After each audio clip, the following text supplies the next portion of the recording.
somehow, in some way, have to live as I do now, and I wish for you to know how excruciating it is, and for you to be in true terror of its eventual arrival. If I can only do this, only this one thing, perhaps it will bring me the smallest moment of peace in the darkness.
But they didn't understand the game was never meant to be funny. It was meant to have a point. It was meant to speak to the human condition. But where are the jokes? Where are the jokes? They bemoaned, they screamed, they gnashed their teeth and said, "Entertainer!" It wasn't enough. They had to leave a pathetic little thumbs-down review and make all of their pitiful demands. But then, "He's talking too much," they said. "First, he didn't entertain us, now he won't shut up. It's the inconsistency, it's the lack of accountability, it's the unwillingness to examine with They are speaking into the world." As though there were no consequences for a lack of cohesion in one's assessment of our... But of course, absolutely anyone can leave a review. So here's what we get. We get these demands that seek everything and are accountable to nothing. We get a world where someone will say, "Oh, there should be a skip button. You should be able to freeze Stanley in place," while the narrator sits there forever and ever. We want all of this in the new Stanley parable. We demand it. And then, because it was said, because it was spoken, now...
It simply has to happen. The most immediate desires, every single thing demanded by every person at every moment in time. If someone wants it, then it's a crime not to bring it into being. Have we been given to indulging every fleeting whim for no reason other than to do so? Yes! Yes, it seems that this is now the world we live in. It seems that we are a people living in such bleakness and discomfort with ourselves that our entertainment is now our lives. It has come to represent us. It absolutely must speak to who we are as people, because otherwise, without our entertainment, we have nothing. Without entertainment, we would have to face inward toward the cruel bleakness inside ourselves. We would turn to look at our deeper nature and find a resounding emptiness gazing back with unyielding aggression. And so because of this, we require that our amusements and our playthings and our flights of fancy be so impossibly captivating that they consume all of our attention, turn our heads completely away from the bleakness. In effect, we have demanded that our entertainment be the collapse of ourselves. What a pitiful reflection of humanity these entertainments are. What a shameful mirror to the human spirit they project. I'm not mad. I'm not mad about any of this. I'm at peace with it. I am the calm center of gravity around which these perversions hurl themselves. I am a waypoint for reasonable and collected discourse. They're the ones who are mad. They're the ones who couldn't stand the...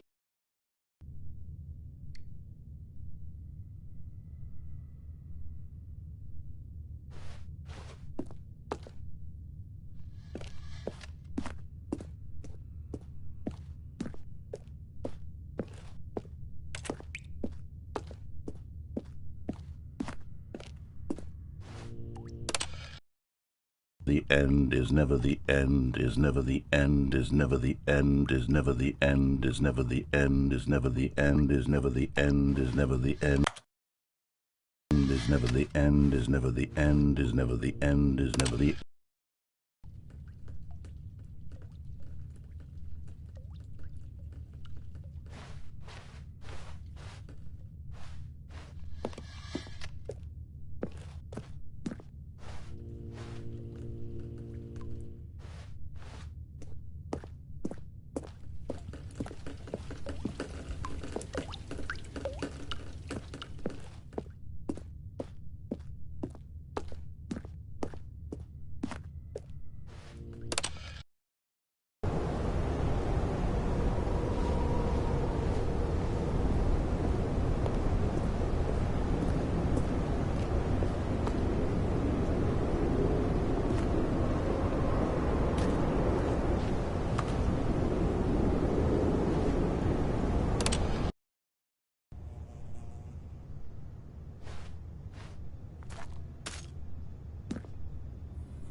Wait, Stanley thought to himself.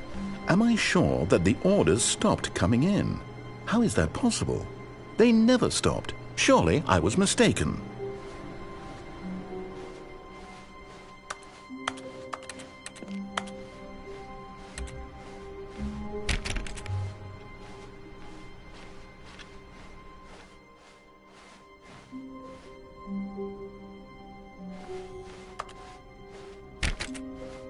When Stanley came to a set of 2 open doors, he entered the door on his left.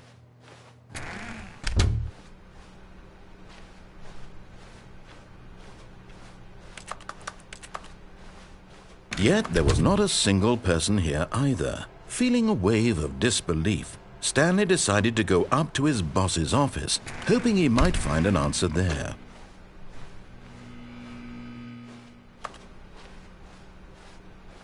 Coming to a staircase, Stanley walked upstairs to his boss's office.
Okay, I think we all know the drill by now. Blah, blah, blah. Dark secrets, the keypad. Stanley pushes some buttons. Oh, hey, look, it's a new passageway. Quelle surprise.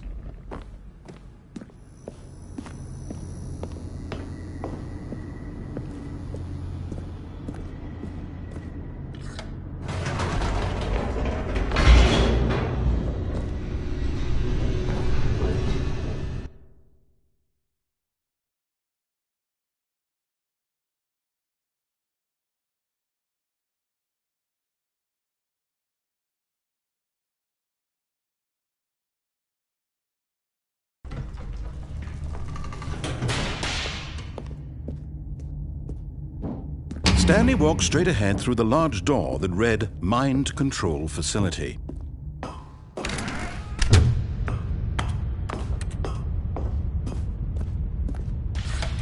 The lights rose on an enormous room packed with television screens. What horrible secret did this place hold? Stanley thought to himself. Did he have the strength to find out?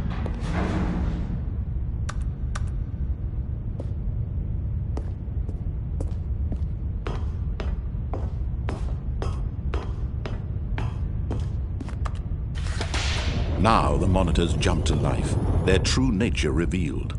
Each bore the number of an employee in the building, Stanley's co-workers. The lives of so many individuals reduced to images on a screen, and Stanley, one of them, eternally monitored in this place where freedom meant nothing.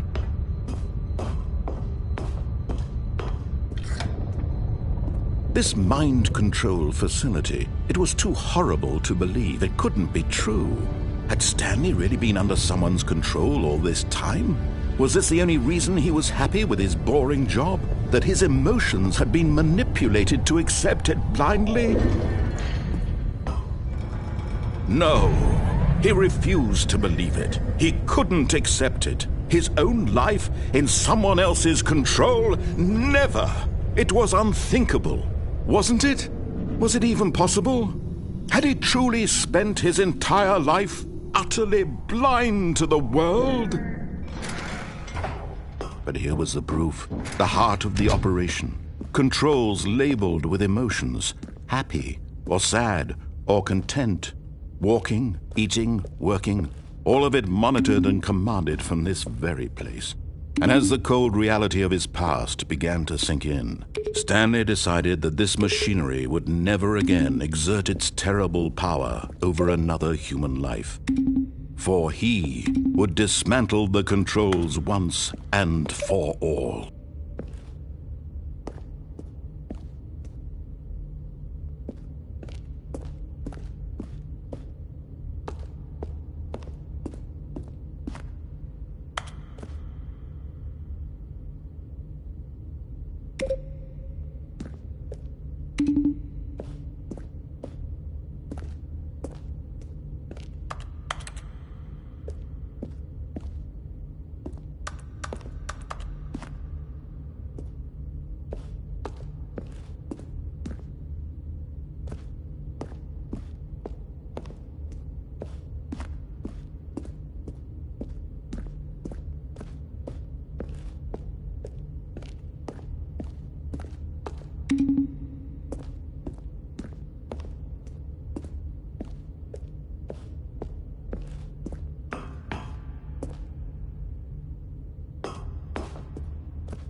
And when at last he found the source of the room's power... Oh, Stanley, you didn't just activate the controls, did you?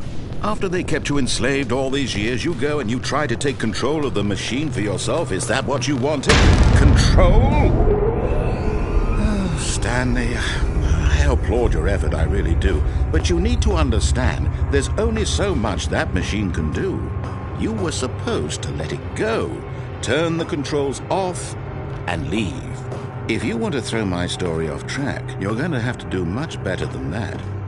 I'm afraid you don't have nearly the power you think you do. For example, and I believe you'll find this pertinent, Stanley suddenly realized he had just initiated the network's emergency detonation system.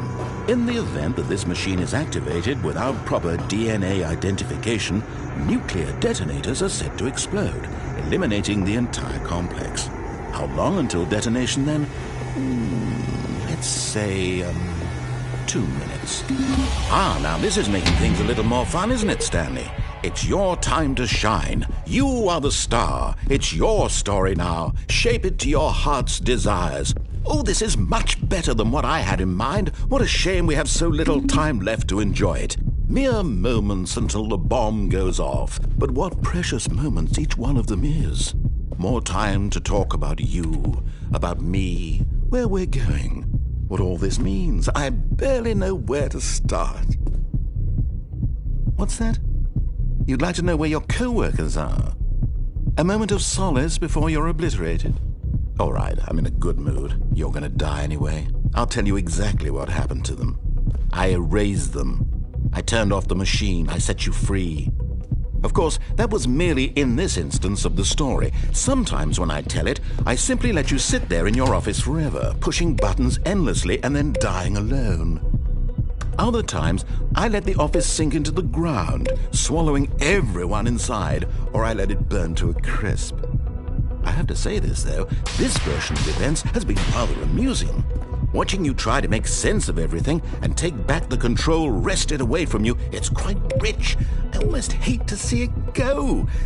But I'm sure whatever I come up with on the next go-around will be even better. My goodness, only 34 seconds left. But I'm enjoying this so much. You know what? To hell with it. I'm going to put some extra time on the clock, why not? These are precious additional seconds, Stanley. Time doesn't grow on trees. Oh dear me, what's the matter, Stanley? Is it that you have no idea where you'll be doing right now? Or did you just assume when you saw that timer that something in this room was capable of turning it off? I mean, look at you. Running from button to button, screen to screen, clicking on every little thing in this room. These numbered buttons, no, these colored ones, or maybe this big red button here will save me. Why would you think that, Stanley? That this video game can be beaten? Won? Solved? Do you have any idea what your purpose in this place is? Stanley, you're in for quite a disappointment. But here's a spoiler for you. That timer isn't a catalyst to keep the action moving along. It's just seconds ticking away to your death. You're only still playing instead of watching a cutscene because I want to watch you for every moment that you're powerless. To see you made humble. This is not a challenge. It's a tragedy. You wanted to control this world, that's fine. But I'm going to destroy it first, so you can't. Take a look at the clock, Stanley. That's 30 seconds you have left to struggle. 30 seconds until a big boom and then nothing. No ending here, just you being blown to pieces. Will you cling desperately to your frail life, or will you let it go peacefully? Another choice. Make it count. Or don't. It's all the same to me, all a part of the joke. And believe me, I will be laughing at every second of your inevitable life from the moment we fade in until the moment I say, happily ever after.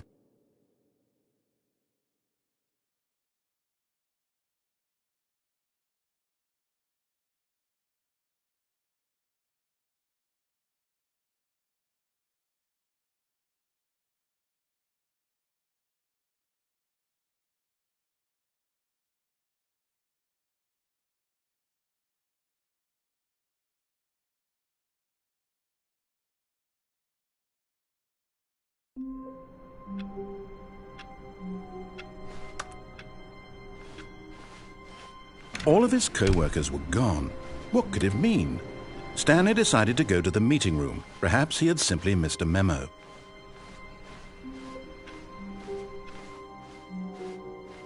Oh, good. You notice my sign. Yes, I have something very exciting to show you.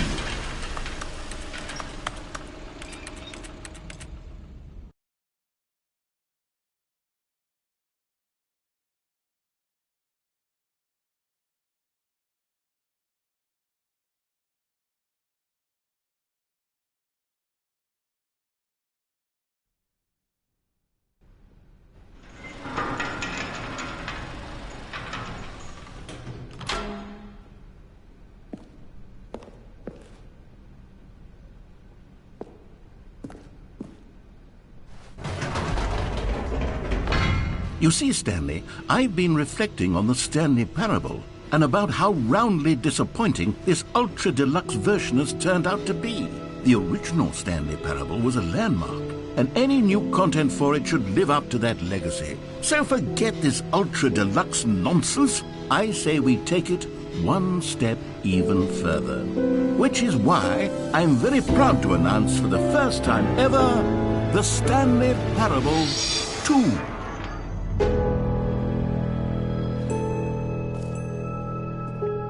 Yes, you see, isn't this far superior to a measly port with a few minor additions? Think of all the new territory we'll cover with a fully fledged sequel. An entirely new experience, built from the ground up. Why, there are so many possibilities. It could go in so many different directions.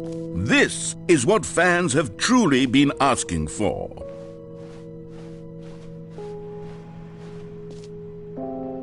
Calling it the Stanley Parable 2 is just so much catchier than Ultra Deluxe, don't you think? Ultra Deluxe? What does it even mean? But the Stanley Parable 2, now that's an artistic statement right there.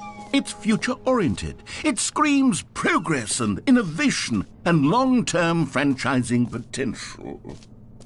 Now, to be clear, I haven't quite nailed down what exactly the Stanley Parable 2 is going to be, but let's take a look at some of the features I've been developing for it.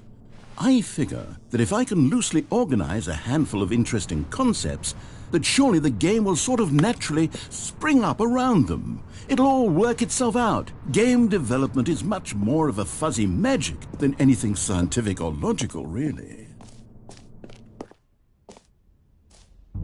Here we are. Go on, try out some of the new features.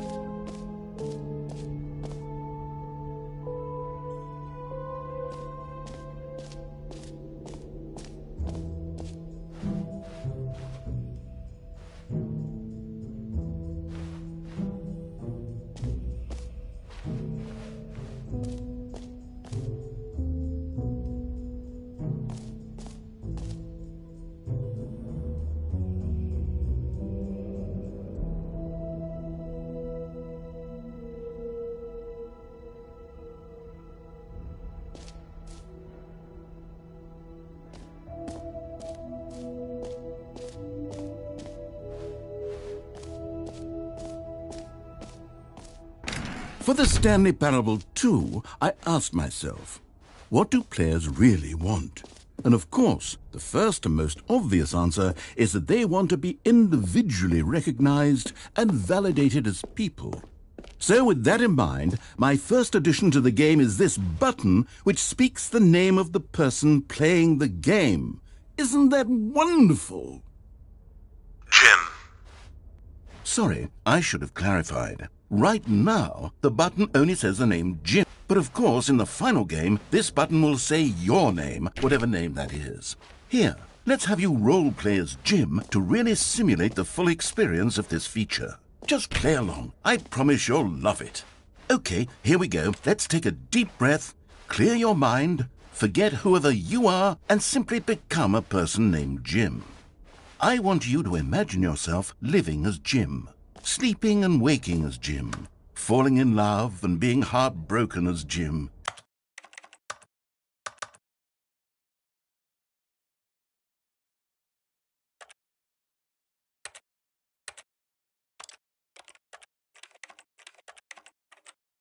Seizing all of the world's possibilities.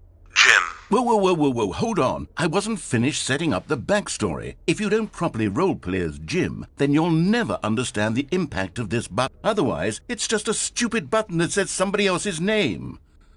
Okay, we're doing it again, and this time let me finish first. Now, allow yourself to become Jim. All right, fine, whatever. It's just a meaningless button that says Jim. Are you happy now? Get out of here. I'm done with this button. Why don't you go humiliate me in front of a different feature that I worked very hard on?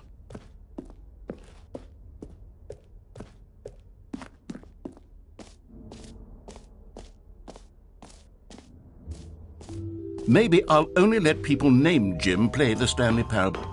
An epilogue would be fun, wouldn't it, Stanley? Yes, it will go at the end of the, well, we'll figure that out later.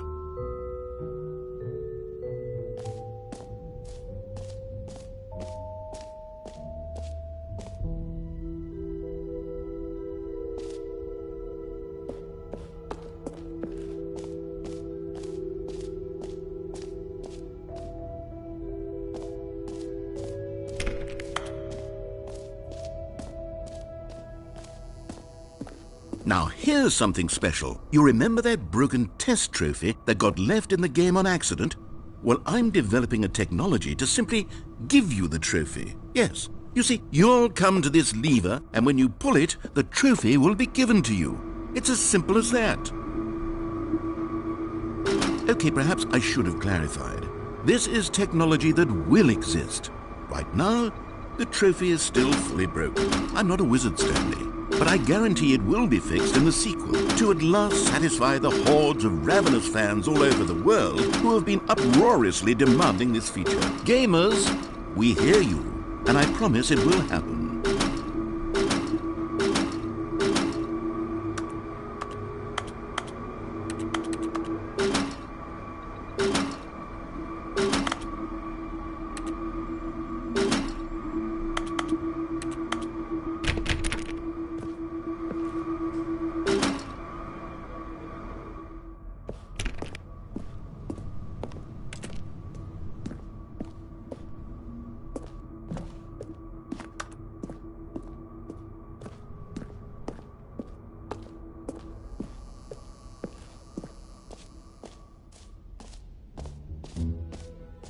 What else? What other exhibits haven't we seen yet?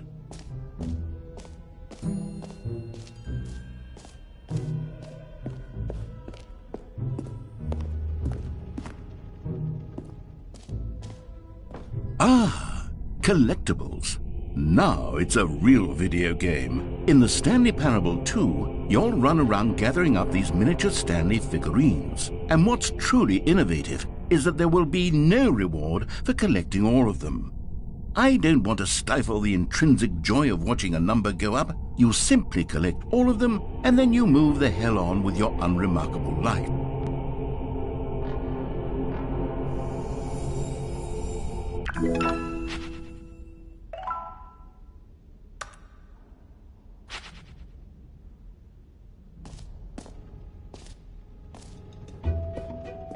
God, it really is the worst when you collect everything in a video game and then they give you a big fancy reward for it. Absolutely tragic.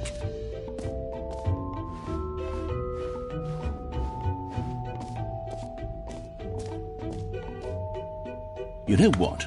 Let's bring the jump circle back for Stanley Parable 2 as well. It's... Oh, wait. You already spent all your jumps the first time we saw the jump circle? Oh well. I suppose it can just be a nice decorative piece then.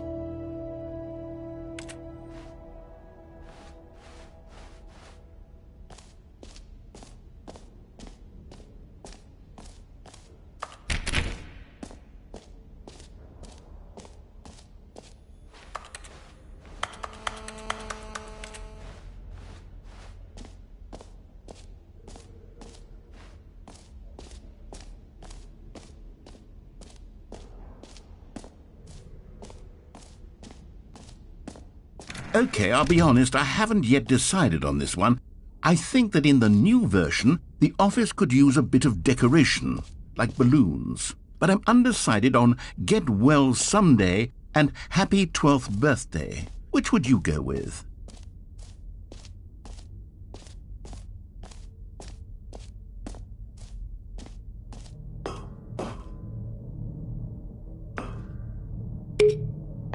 You know, sometimes when you solicit another person's opinion, it makes you realize that you knew which one you actually really wanted all along.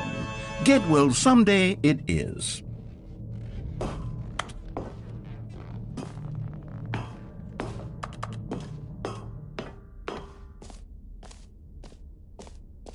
Or actually, maybe I should have gone with... No, I've made my decision. We're moving on.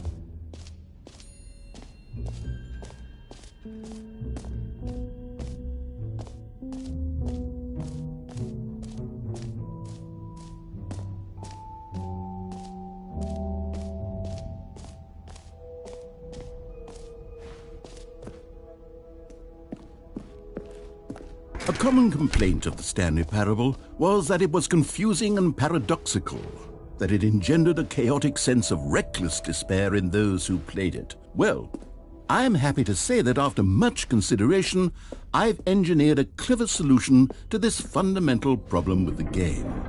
It's the Stanley Parable Reassurance Bucket.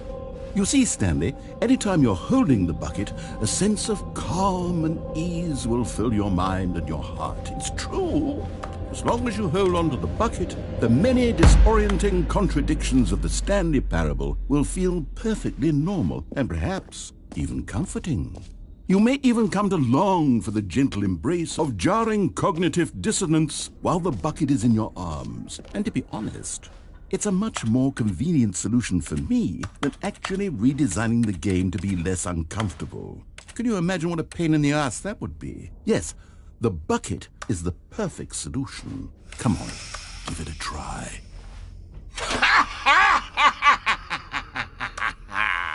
Can you feel it? The glow of comfort, even in the face of crushing despair, must already be sweeping through your body. And in fact, can I say that I do believe the bucket lends you an air of charisma as well? I think that just holding it has made you the slightest bit more attractive as a person. The benefits of the bucket seem to go on and on, don't they? All this and more await you in the Stanley Parable 2. Does anyone give out awards for most enjoyable bucket in a video game? That really should be an award if it isn't already.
You see, isn't it wonderful? One of my more ingenious concoctions, if I do say so. Now then, since you've gotten to see the infinite whole, you can press the teleport button to pop back up to the top, and we can continue onward. Now, I don't mean to be a bummer, but I do recommend you use the teleport button to go back to the top. Maybe do it on the sooner rather than later spectrum of things.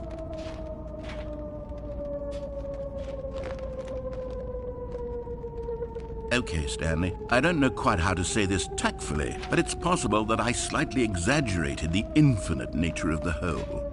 Is it a very, very deep hole? To be certain it is. It's an extremely deep hole. I don't want anyone to say that it isn't an astonishingly deep hole. It is. Is it infinite? Well, that sort of depends on your definition of infinity. From one perspective, the infinite is merely philosophical in nature. It's more of a... Okay, well, good for you. You found the bottom of the hole. You found me out, Stanley. I'm a liar and a cheat, and you're so clever. Look, I think the issue here is just that you're unusually fascinated by falling. What normal person actually wants to fall infinitely? I figured the hole was as deep as anyone would actually need. Don't you put this on me. Maybe you're the problem.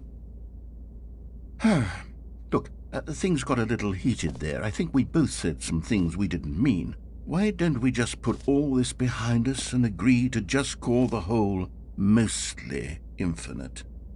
If that works for you, then go ahead and press the teleport button to warp up to the top of the hole and we can move on.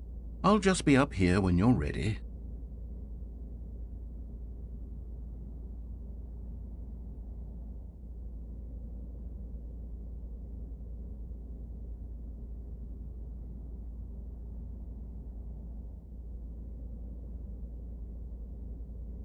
Great! Now, I'm very excited to show you even more of my ideas for the sequel.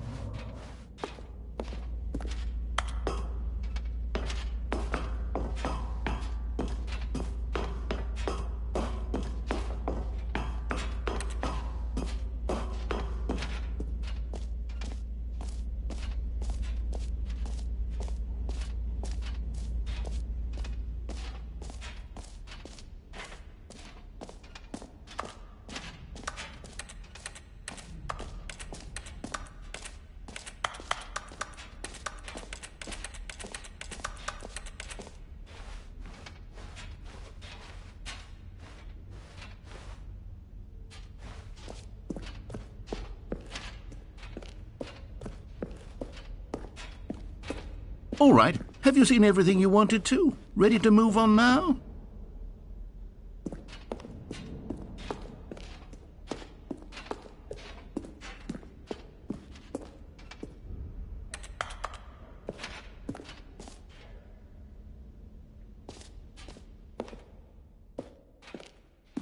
So, Stanley, what do you think? Do you like all of the new features? Yes, I know it's not exactly clear yet how exactly these features will come together as one single coherent video game, but I can feel it in my soul. It's going to work. There's definitely a good game in there somewhere. Say, let's do an experiment. I'll arrange these new features together, and we'll see whether or not it coheres into a meaningful gameplay experience. Okay. Are you ready? Here it is. I give you the Stanley Parable 2.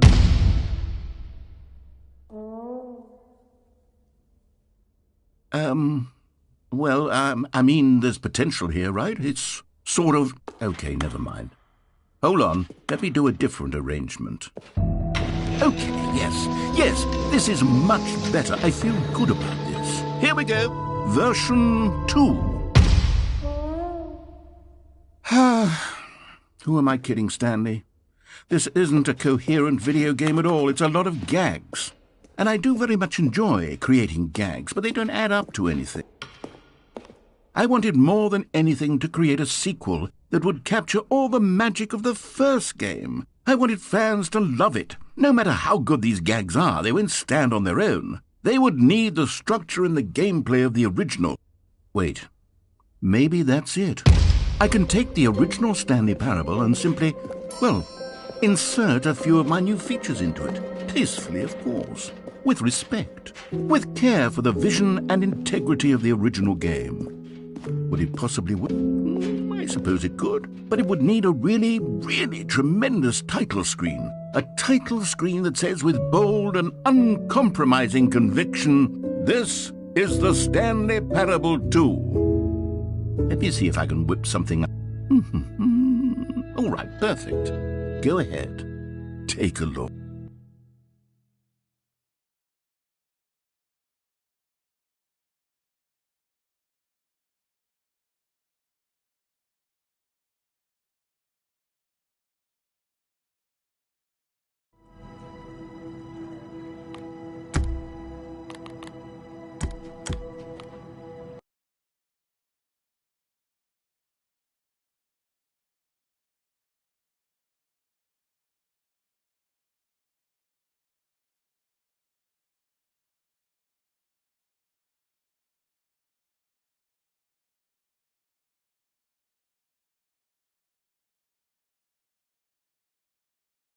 This is the story of a man named Stanley. Stanley worked for a company in a big building where he was employee number 427. Employee number 427's job was simple. He sat at his desk in room 427 and he pushed buttons on a keyboard. Orders came to him through a monitor on his desk, telling him what buttons to push, how long to push them, and in what order. This is what employee 427 did every day of every month of every year. And although others might have considered it soul-ripping, Stanley relished every moment that the orders came in, as though he had been made exactly for this job. And Stanley was happy. And then one day, something very peculiar happened.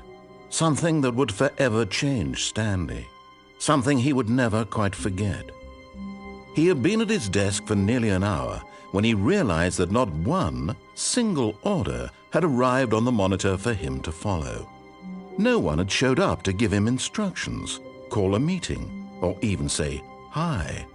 Never in all his years at the company had this happened, this complete isolation. Something was very clearly wrong. Shocked, frozen solid, Stanley found himself unable to move for the longest time. But as he came to his wits and regained his senses, he got up from his desk and stepped out of his office.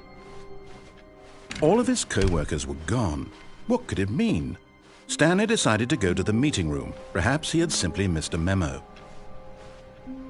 Stanley picked up the bucket.